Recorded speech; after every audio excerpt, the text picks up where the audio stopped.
Le chant des larmes, une libération intérieure. Introduction. Il y a des instants dans une vie où l'on touche à quelque chose de plus grand que soi. Ce texte en est l'émanation.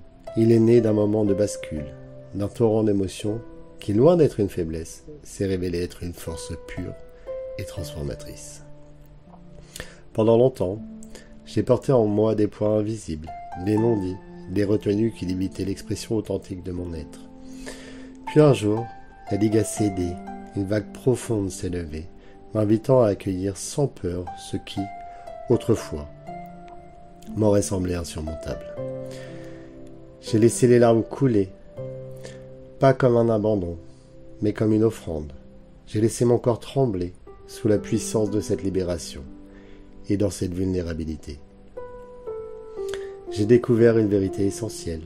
Les larmes ne sont pas un signe de faiblesse. Elles sont le chant de l'âme qui se libère. Ce texte est bien plus qu'une simple réflexion. Il est un témoignage de ce qui se passe lorsque l'on ose ressentir pleinement.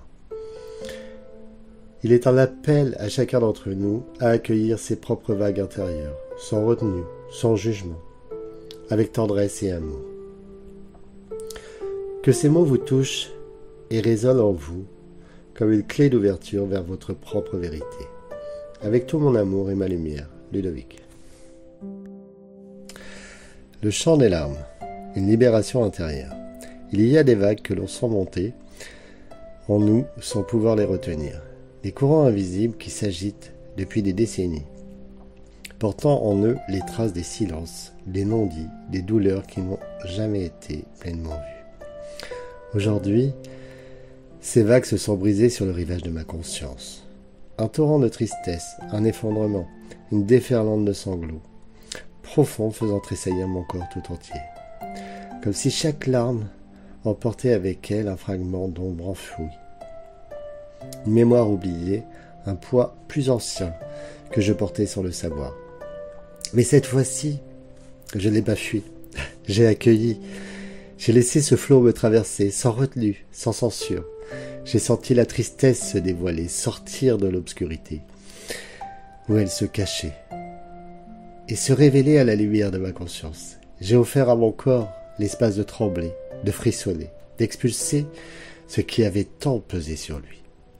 Et dans cette traversée, j'ai compris. J'ai vu mon père, j'ai vu tant d'hommes, tant de femmes, retenus prisonniers de ce même mécanisme. Cette douleur silencieuse qu'ils ont enfermée au plus profond, la transformant en colère, en dureté, en distance, en incompréhension. Non pas parce qu'ils manquaient d'amour, mais parce qu'ils n'avaient jamais appris à se libérer de cette vague intérieure. Parce qu'on leur a dit, depuis toujours, que pleurer était une faiblesse, qu'accueillir sa vulnérabilité était un danger. Alors ils ont contenu, ils ont verrouillé, ils ont laissé leur puissance créatrice se déformer, s'exprimer dans la rigidité, dans la lutte, dans les schémas répétitifs d'un monde qui ne savait pas accueillir leur vérité. Aujourd'hui, en osant traverser cette vague, en laissant mon être se libérer par le chant des larmes, je ressens une immense tendresse pour eux, une infinie compassion pour cette humanité qui porte encore en elle tant de blessures non exprimées. Je ne cherche plus à me battre contre ce qui est. Je ne cherche plus à réprimer, à prouver, à contrôler. Je laisse être.